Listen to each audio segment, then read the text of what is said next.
A partir de agora, você acompanha e participa do Futebol em Rede. O melhor do futebol e dos principais esportes com Luiz Carlos Quartarolo, Fábio Seródio.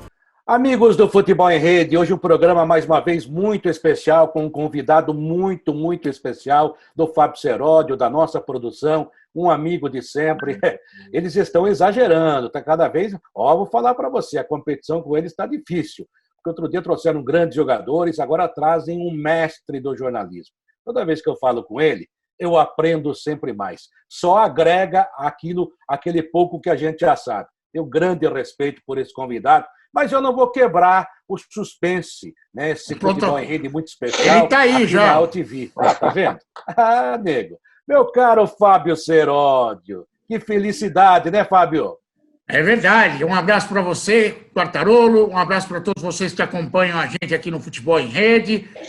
Uma vez nós fomos, um convidado internacional, nós fomos buscar o principal personagem nascido na cidade de Arezzo, na Itália, para conversar com a gente. Uma honra muito grande, uma pessoa que eu admiro muito, não só como jornalista, mas também como ser humano. É um cara que me fez aprender muitas coisas ao longo do tempo que estivemos juntos trabalhando na Jovem Pan. Eu tenho a honra de anunciar a presença do nosso querido Cláudio Karsug para a gente conversar aqui, Quartarolo. Karsug, que bom te ouvir e te ver de novo. Que ótimo. Eu que agradeço o convite de vocês e, claro, para os nossos ouvintes, espectadores, devo, antes de mais nada, dizer que tudo aquilo que vocês ouviram falar sobre minha pessoa agora é apenas devido ao sentido de amizade que esses dois meus amigos têm comigo. Não leve muito a sério todos esses elogios que apenas, repito, refletem um sentido de amizade, de camaradagem, de muitos anos, felizmente passados juntos, trabalhando na mesma emissora. Karsug, você realmente é um mestre para nós, é uma referência, tenho a certeza disso, né? Seródio, conversar com o Karsug é sempre... vou falar para você, dá para fazer 3 programas. Acabei de pedir a ele para fazer mais 2 edições do livro. Vamos tentar convencer durante o programa, vou falar com a Cláudia. Aliás, você vai mostrar o livro durante o programa, mas antes que você faça a primeira pergunta, obrigado. Um grande presente que eu recebi nas últimas horas. E aqui está. Essa moça bonita é a Cláudia Karsug.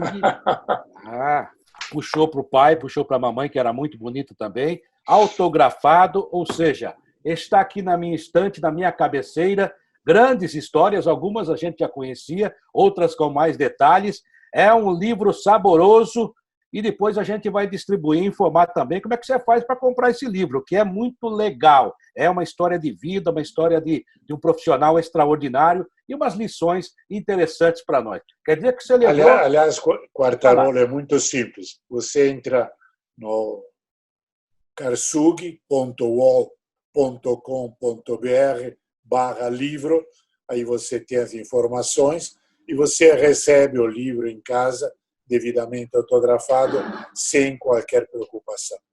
Seja qual for o lugar do Brasil ou do exterior, ainda agora eu recebi um pedido, e é claro que vou mandar com o maior prazer, do Guga Chakra, da TV Globo, que diz que é meu fã. Eu agradeço a lembrança.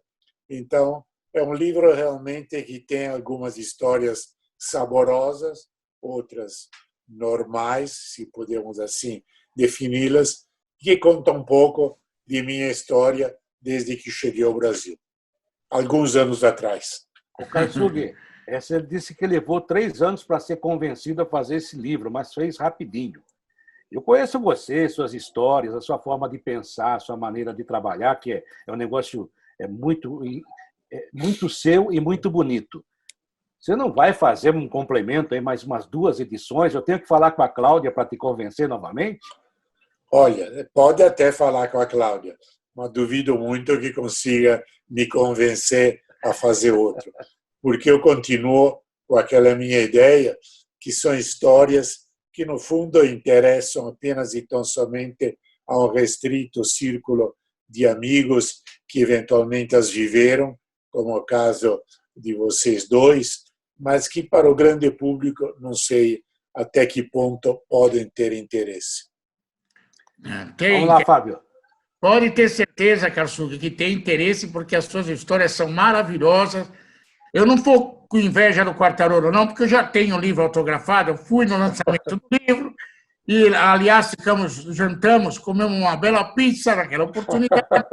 A minha esposa foi, minha filha foi uma grande festa no lançamento do livro, eu pude ter a honra de estar presente naquele momento.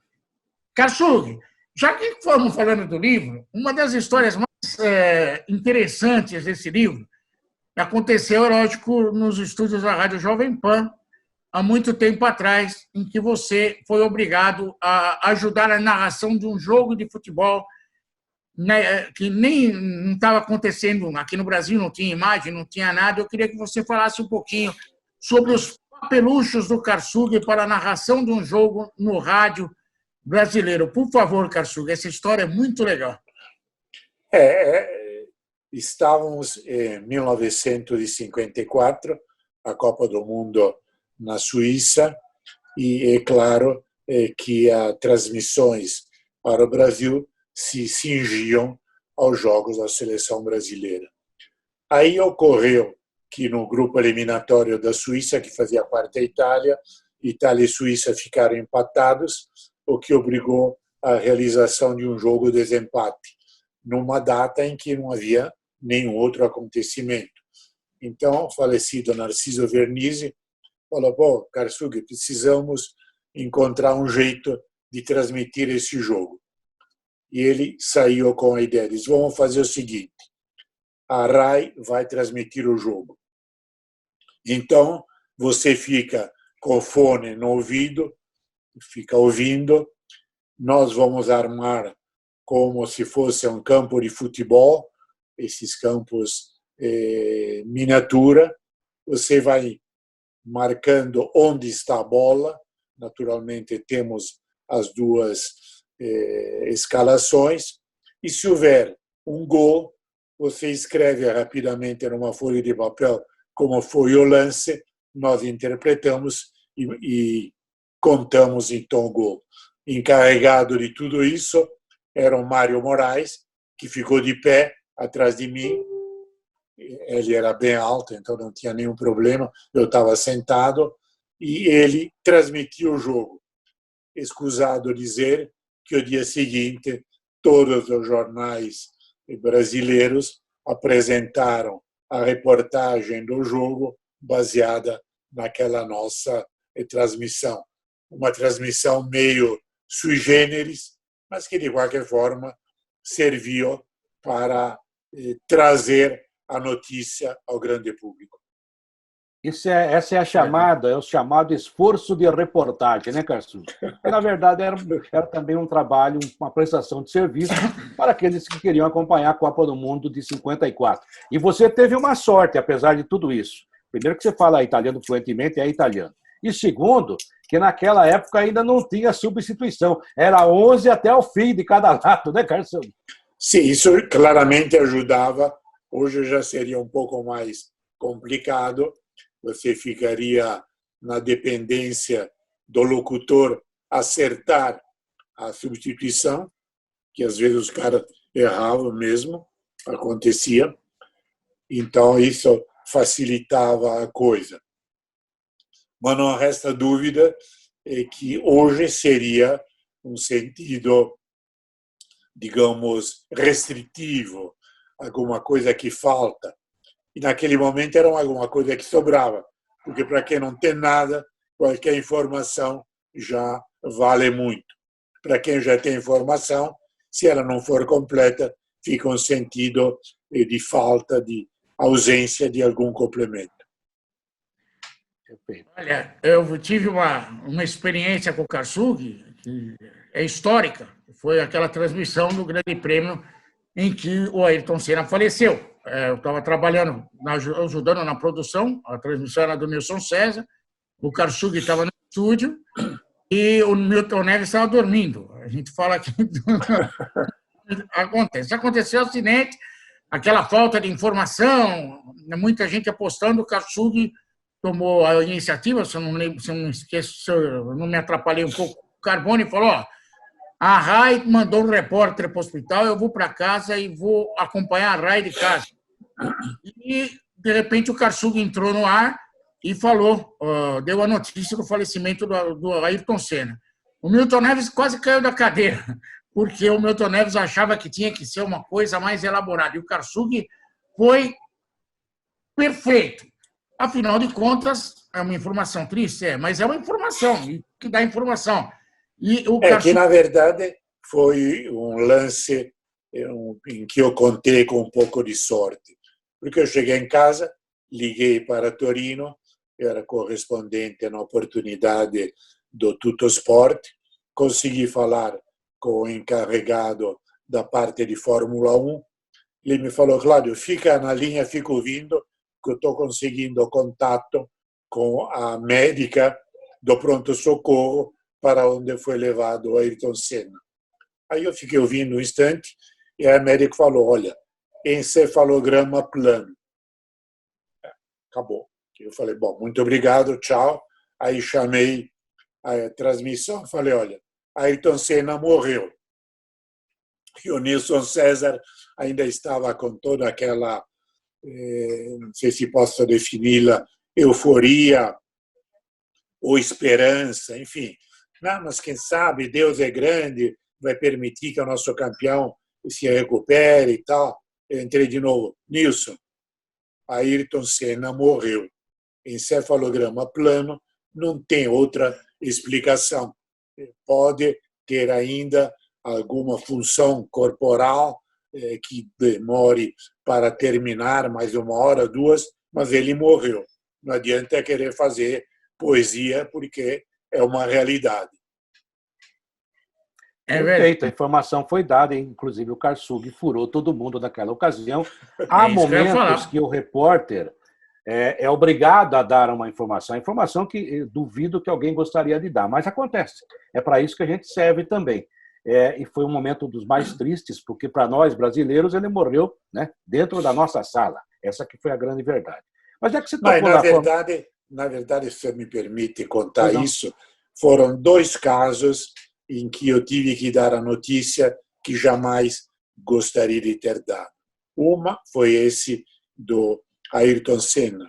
Outra foi de outra morte, naquele momento eu estava na Rádio Bandeirantes, de um piloto excelente, Christian Heinz, que além do mais era meu amigo.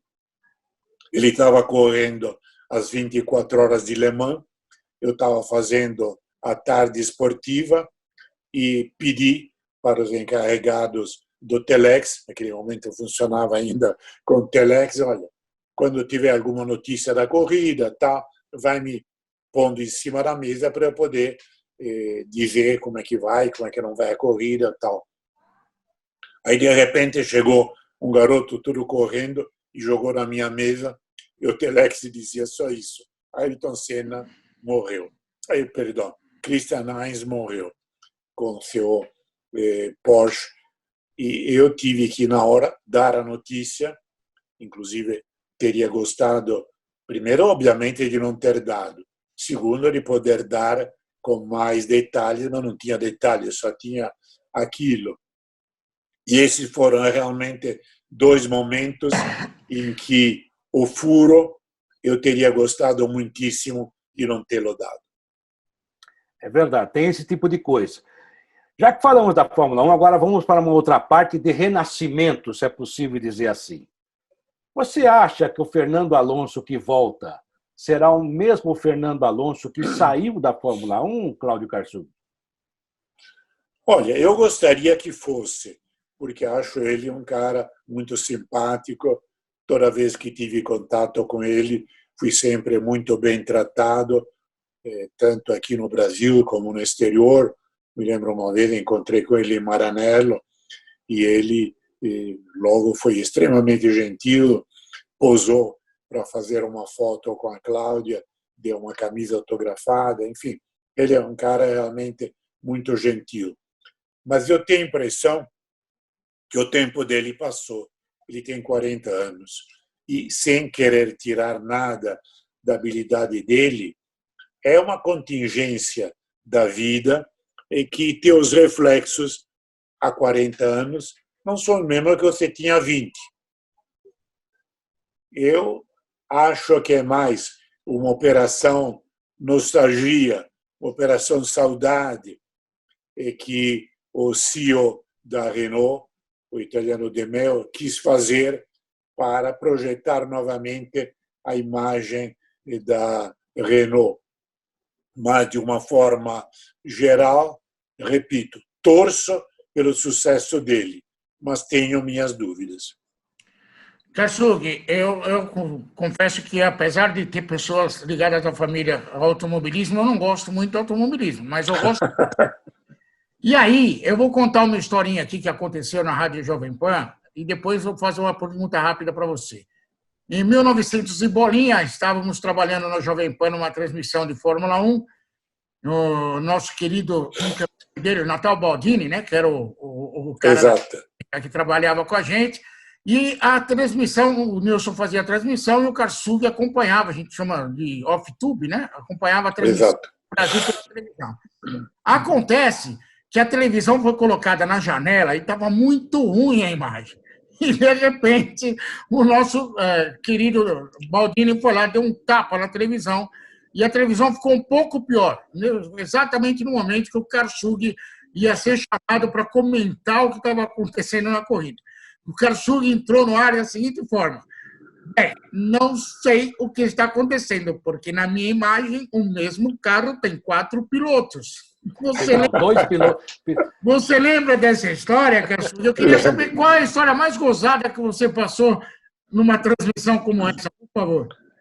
Essa realmente foi muito gozada, porque era uma imagem duplicada, então um carro de 8 rodas e um piloto de 2 cabeças. E não dava realmente para ter qualquer conceito técnico em relação àquilo que estava acontecendo. Mas teve também outra transmissão, que foi uma transmissão, acho a mais longa que eu já fiz de Fórmula 1. Foi um grande prêmio, agora não me lembro onde era, não sei que era, no final de campeonato, e começou a chover. Aí espera os carros no box e nós enchendo linguiça. O Wilson lá e eu no off-tube, falando, contando história, e passa 1 hora, passa 2 horas, passa 3 horas. Me lembro até um determinado momento, um piloto italiano, o Vittorio Brambilla da Marchi, saiu para ver como é que estava a pista e parecia um barco de tanta água e que as rodas do carro jogavam. Enfim, naquele dia tivemos que contar todas as histórias existentes e não existentes para não encerrar a transmissão. Isso era de madrugada. A corrida devia ser às 2 horas, acabou sendo às 5 e pouco. Aí, finalmente, depois teve a corrida e aí a transmissão foi normal. Mas foi realmente um momento em que, em determinada situação, você chega a pensar consigo mesmo. Bom, e agora o que é que eu vou falar?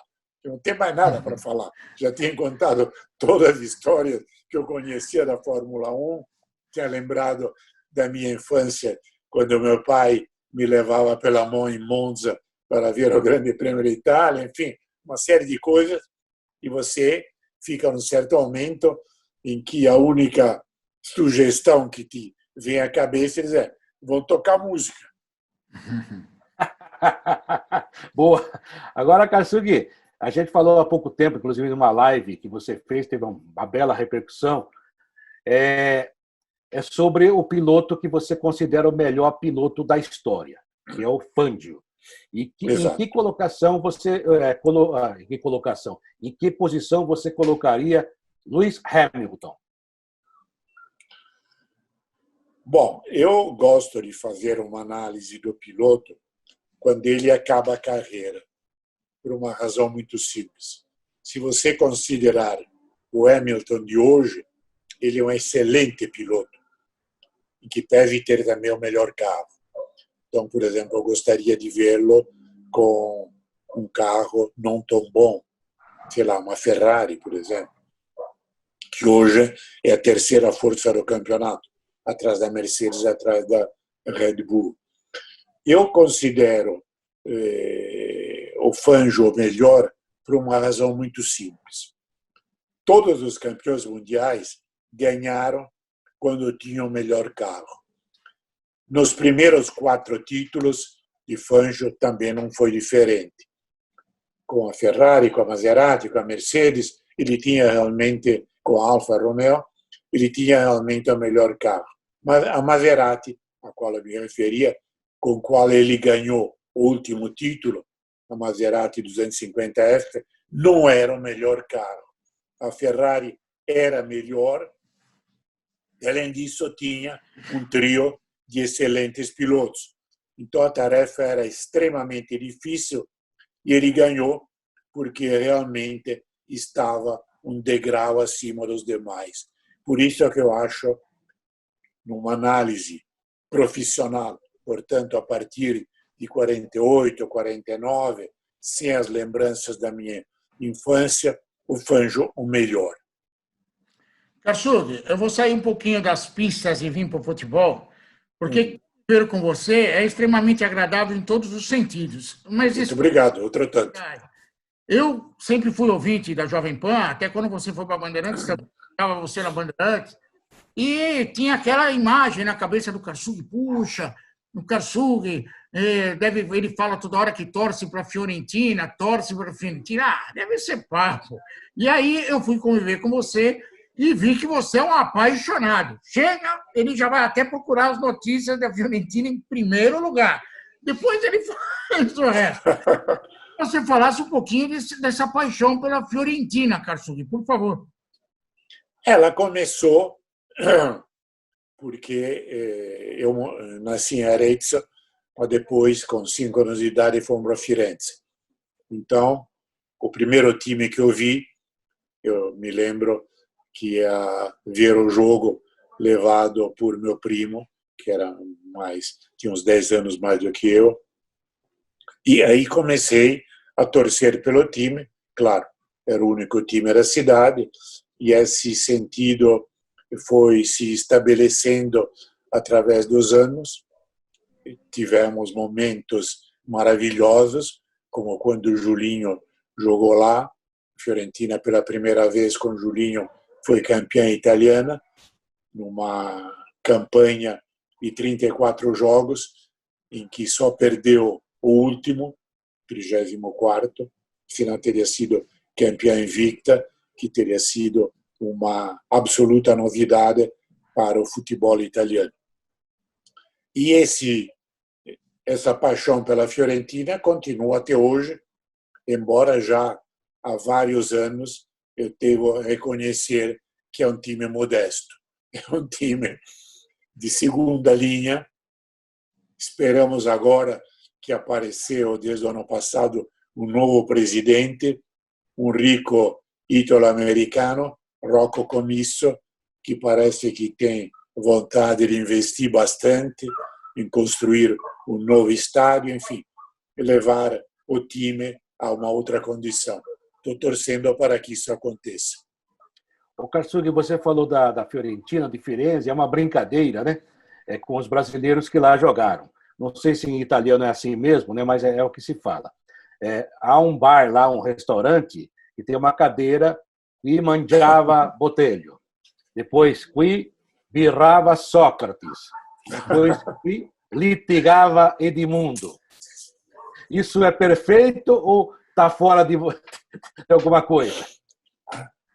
Olha, eu não quero entrar no julgamento da pessoa em si, que inclusive eu tive a oportunidade de conversar uma vez com o Edmundo, que o Edmundo, em determinado momento, a Fiorentina estava lutando pelo título com o Milan. Batistuta machucou-se numa partida importante, exatamente contra o Milan, e em seguida tinha o Carnaval. E o presidente da Fiorentina, na época, Vittorio Cecchigori, tinha prometido a Edmundo que o liberaria para o carnaval. E liberou, Edmundo veio pular no carnaval no Rio. O campeonato italiano continuava. E, claramente, naquele momento, já estava sem Batistuta, fica ainda sem Edmundo, praticamente você fica sem ataque.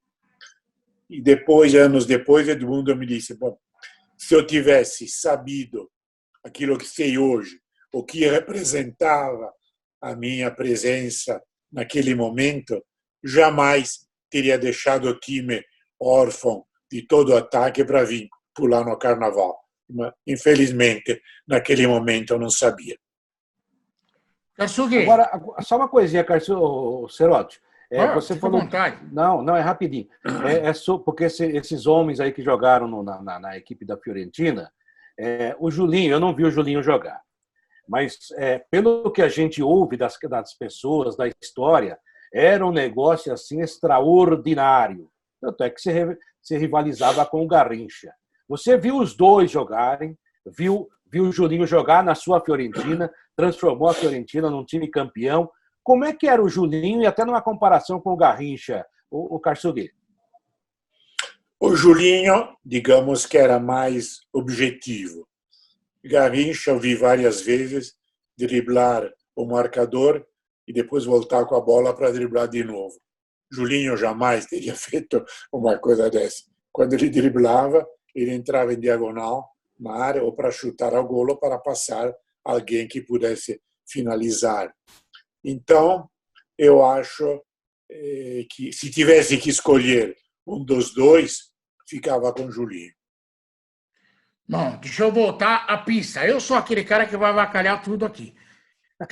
Eu tive a honra, como eu disse no começo do programa, de estar presente no lançamento do seu livro e vi a maneira como, por exemplo, o Emerson Fittipaldi tem relação com você, o carinho que demonstra por você. Isso é muito legal, porque é o reconhecimento de um profissional. Quando o personagem conversa do jeito que conversa o Emerson. E eu tenho uma curiosidade. Você viveu todo o melhor momento do automobilismo brasileiro, transmitindo por nós aqui.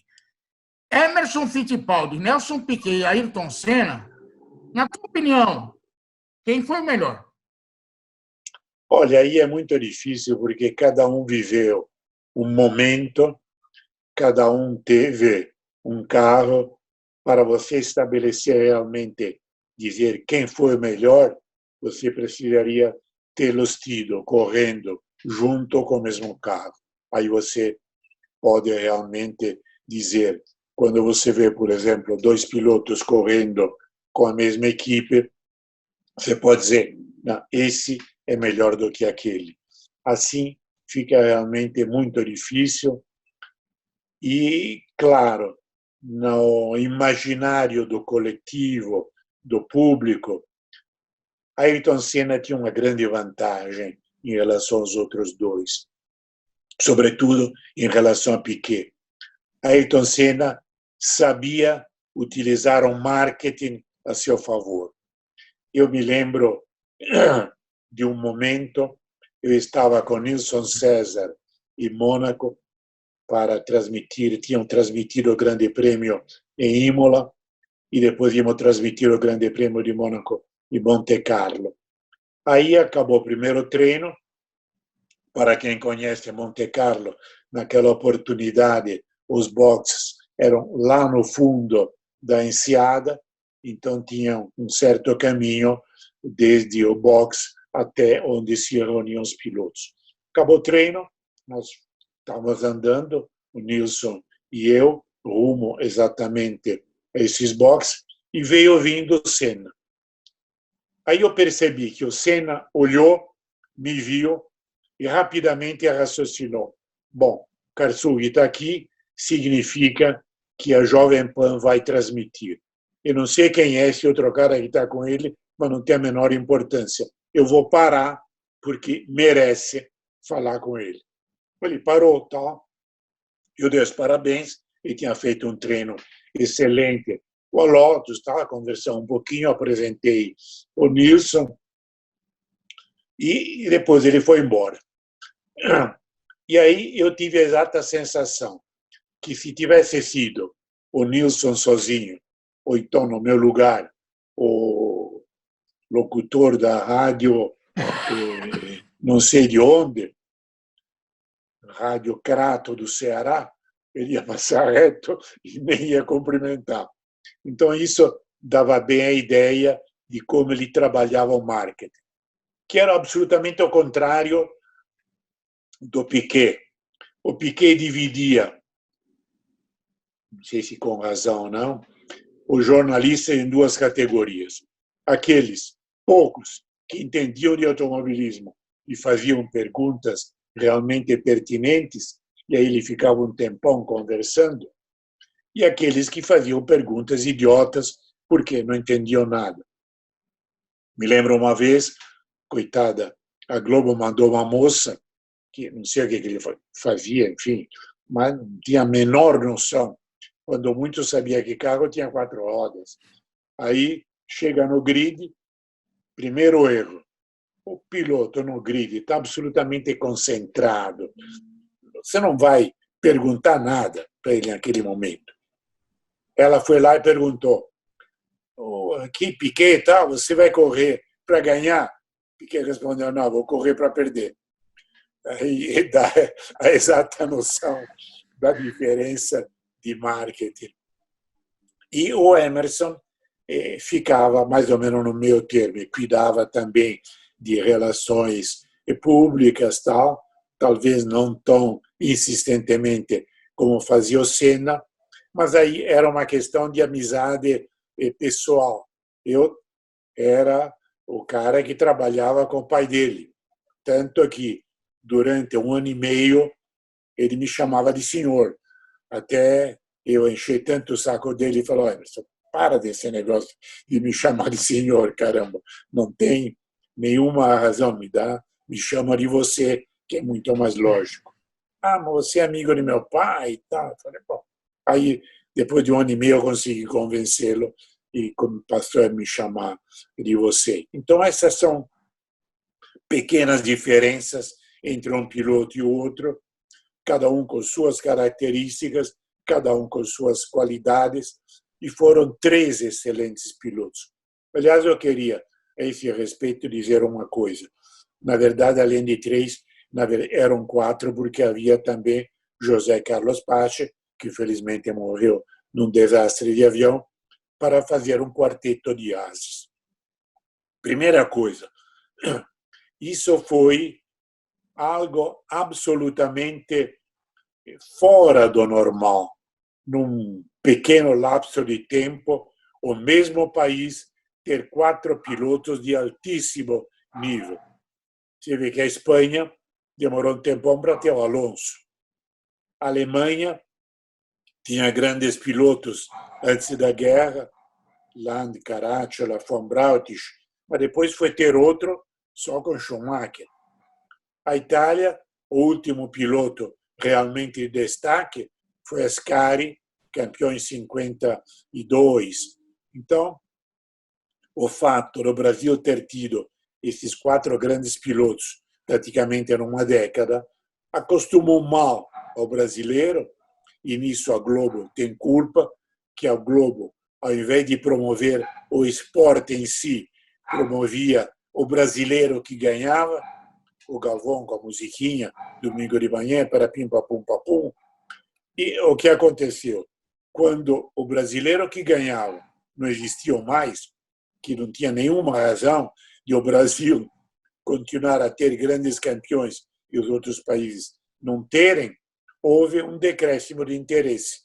Eu não tenho os números, os índices de audiência, mas eu chuto assim muito por cima que de cada 10 que assistiam às corridas, 9 assistiam porque o Senna ganhava. E 1 assistia porque gostava de Fórmula 1 e continua assistindo hoje.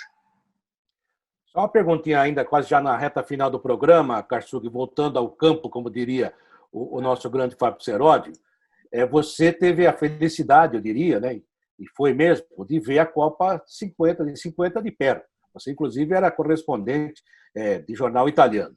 estava Sim. chegando ao Brasil, aquela coisa toda que a gente já conhece na sua história.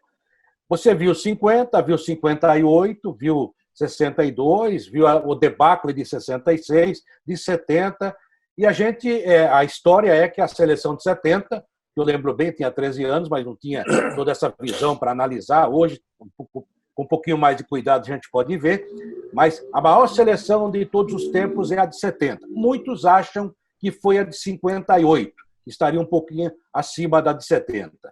Você também concorda com isso, ou para você a de 70 está num patamar mais alto e acabou? Não. Eu acho que a de 70 ganhou todo esse respaldo porque venceu. Se não tivesse vencido, se naquela semifinal tivesse sido eliminada pelo Uruguai, hoje estaria num papel muito mais medíocre, se posso utilizar esse termo. E eu acho que se comete uma tremenda injustiça com a seleção de 50. A seleção de 50 era maravilhosa. Para mim, ela tinha o melhor trio ofensivo que eu já vi em toda a minha vida. Zizinho, Ademir e Jair. Nunca vi em nenhuma seleção, nem equipe, nem nada, alguém com 3 homens de tamanho gabarito. E só não recebe o apreço devido porque perdeu. Aí o coitado do Barbosa virou o culpado, o Bigode também, e não se leva em consideração o fato de que aquela final, e eu lamento dizer isso porque é desagradável você criticar alguém que não pode se defender porque já morreu, no caso, o técnico, porque o técnico não soube ler o jogo em si. O Brasil jogava pelo empate, porque foi a única Copa do Mundo em que a final não era entre 2 times, mas era um grupo de 4, todos jogando entre si.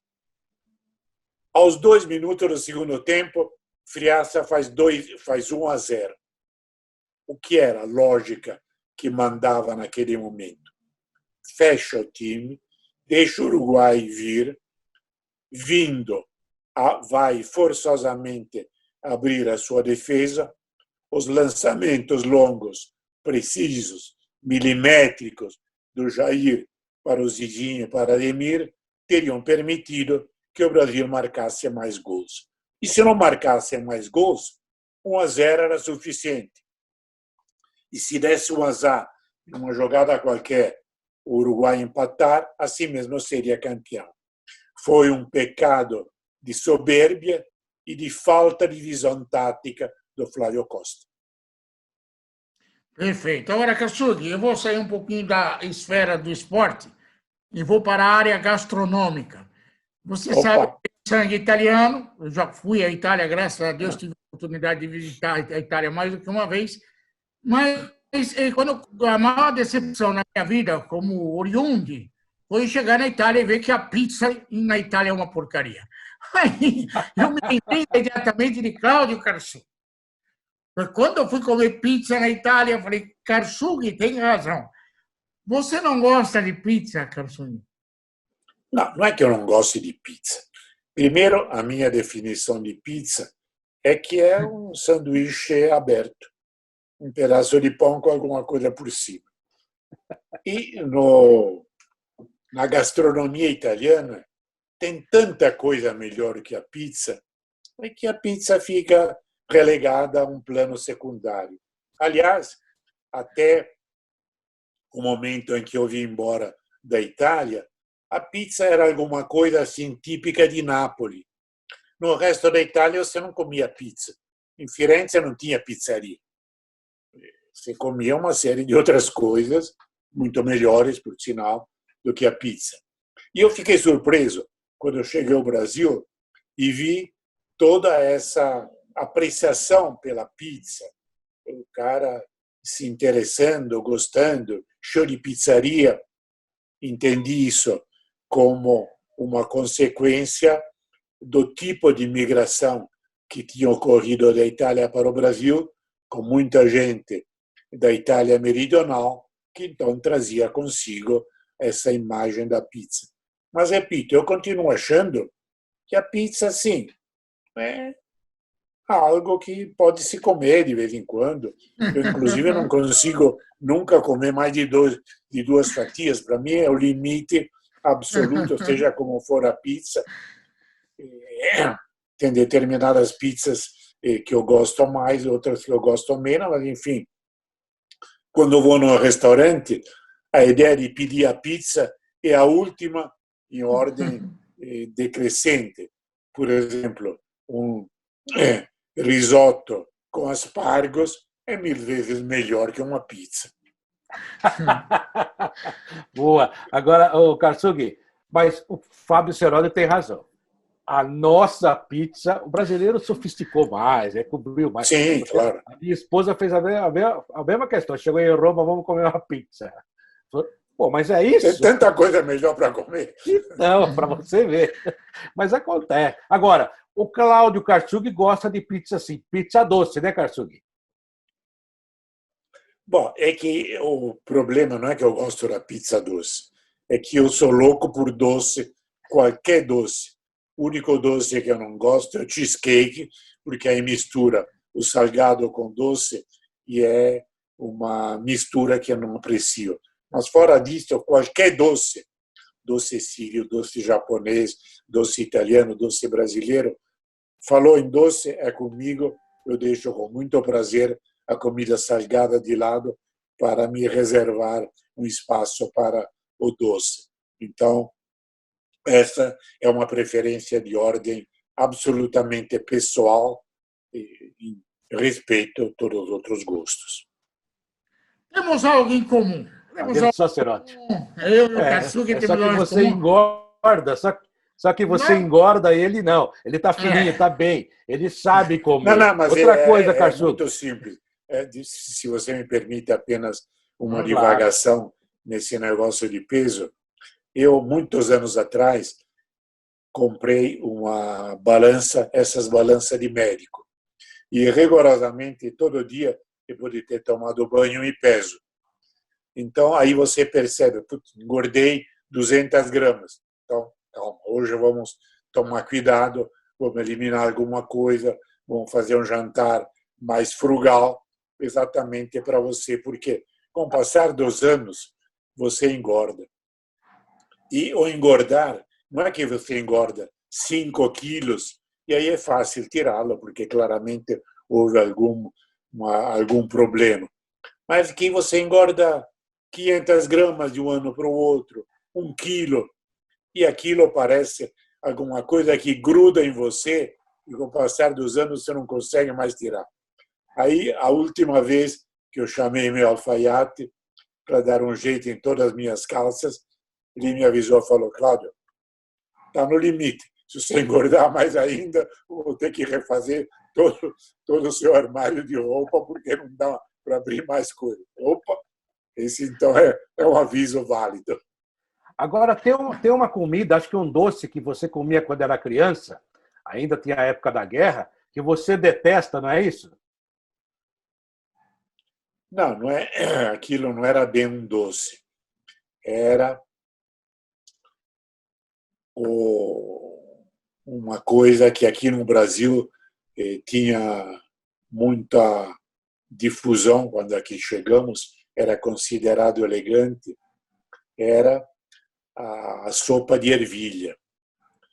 E eu me recordava, a ervilha em si, um momento muito difícil durante a guerra, quando houve a passagem do fronte, com os alemães em retirada, os aliados avançando, em que ficamos praticamente um mês fechados em casa.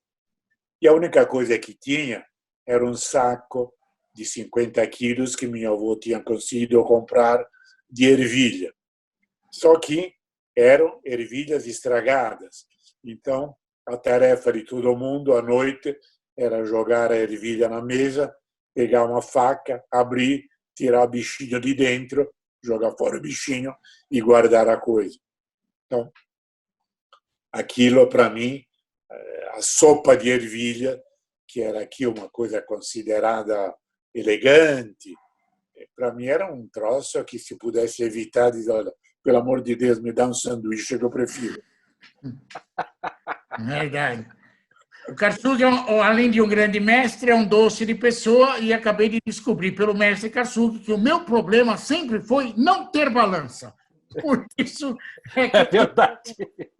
Compre uma balança de médico, Vou comprar.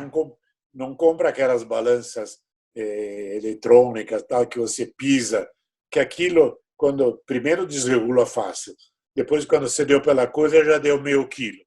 A balança de médico realmente te dá a exata noção e te permite, que é muito mais fácil você perder 200, 300 gramas do que perder 2 quilos. Além do fato de que, com o passar dos anos, a coisa se torna cada vez mais difícil. Mas eu vou Karsug, precisar de, tem uma precisar de frase, uma né, Celso? balança um pouco maior, né? É isso que eu ia falar. Tem uma frase por aí que diz o seguinte: você perde o amigo, mas não perde a piada. A do Seródio vai ser aquela de açougue, vai ser de arroba. Obrigado. Obrigado. Vai ser difícil. O Karsug, Balança de médica é perfeita. Vocês estão gozando do Seródio. Eu ficaria com você, conversando com você o dia inteiro, até porque eu gosto demais da sua companhia, dos seus papos, das suas conversas, das suas lições. E já no encerramento, eu queria que você repetisse. Quem quiser comprar ou ter o livro do Karsug, faz o que mesmo, Karsug? Entra na internet, karsug.uol.com.br/livro. Aí tem todas as informações, como faz para pagar. Recebe em casa, devidamente autografado, sem qualquer outro problema. E acredito que seja uma leitura agradável, que tem tantas histórias, algumas até mesmo curiosas, algumas eu já contei aqui, outras estão só no livro, mas acredito é uma leitura leve, agradável, própria, aliás, para esses tempos de pandemia em que você é obrigado a ficar em casa. Verdade. Vamos dar um abraço para esse homem? Vamos, deixa eu só me despedir, porque de todas as pessoas que eu conheci no mundo profissional, o Karsug tem um significado muito grande para mim, não só pela pessoa que é, mas pelo exemplo de profissional que é. Eu trabalhei muito ao lado do Karsug, sei o método que ele usa para trabalhar, o jeito que ele é, e admiro muito ele como profissional, pessoa também. Acima de tudo, foi um dos grandes amigos que a profissão acabou me dando. A gente não se vê tanto assim, mas é uma pessoa que eu tenho o maior carinho de ter conhecido, é o Cláudio Karsug. Você também está nessa, mas o Karsug é um cara que eu gosto demais, até porque ele já me ajudou muito a comprar veículo, e a Karsug já me ajudou muito a me livrar de um grande pepino envolvendo carros, viu, Quartarolo? Um beijo no seu coração, Karsug, você mora aqui dentro, viu? Muito obrigado. A recíproca é absolutamente verdadeira com relação a você, com relação ao Quartarolo. E quando vocês quiserem fazer um bate-papo, podem sempre contar comigo. Tá bom, Karsug, um abração para você e para você ficar feliz e morrer de rir. Vou contar uma historinha rápida. Ontem a gente teve um contato com o Milton Neves, que teve um piripaque aí, que é amigo nosso há muito tempo também, você conhece? Ah, eu não sabia. Teve um problema, Milton Neves? Teve um probleminha, chegou a ser internado, mas já está bem, tá? Né? Que bom. Karsug, ele está tão bem, Quartarolo, o Milton Neves está tão bem que ele saiu da cama do hospital e vendeu o hospital, viu, Karsug? E daí, ontem, a gente estava conversando, Karsug, aí eu falei assim, ô Milton, a informação que eu tenho, esse que está na tela é o Fábio Seródio, o Karsug vai entrar já já. A informação que eu tenho é que você, na verdade, morreu naquele piripaque. Mas daí você chegou lá em cima, Deus falou assim, não, pode voltar. 2 Deus não dá. Você espera eu morrer para depois você voltar. Boa. Realmente é muito bem sacada. E ele gostou da piada, viu? Karsug, fica com Deus. Ele gostou e falou, esse não sai do trono de jeito nenhum. Um abraço, viu, Karsug? Obrigado pela sua participação. Fiquei muito feliz em mais uma vez falar com você. E do que precisar dos amigos, estamos aqui. Um abraço, obrigado, viu? Um abraço a vocês, muito obrigado. É sempre agradável contar com os amigos e ficar batendo papo. Muito obrigado, realmente. Aí o mestre Cláudio Karsug, é o mestre com carinho sempre, um dos maiores profissionais da história da comunicação brasileira. Fábio Seródio, até a próxima edição do Futebol em Rede, muito especial. Hoje foi especial demais. Verdade. Eu e a Cláudia estão ajudando o Karsug lá. Eu quero aproveitar e mandar um recado para a Cláudia também. Se quiser acompanhar a gente, é fácil. Tem o nosso site, www.futebolemrede.com.br. Você pode acompanhar a gente também no YouTube, youtube.com/futebol em rede. Lá você vai acompanhar todos os nossos programas, acompanhar nossas entrevistas e muito mais. E tem no Spotify, tem em todo lugar. Muito obrigado. Um grande abraço para todos vocês. Um beijo. Tchau, tchau, Quartarolo. Tchau, tchau, Karsug. Até a próxima. Até.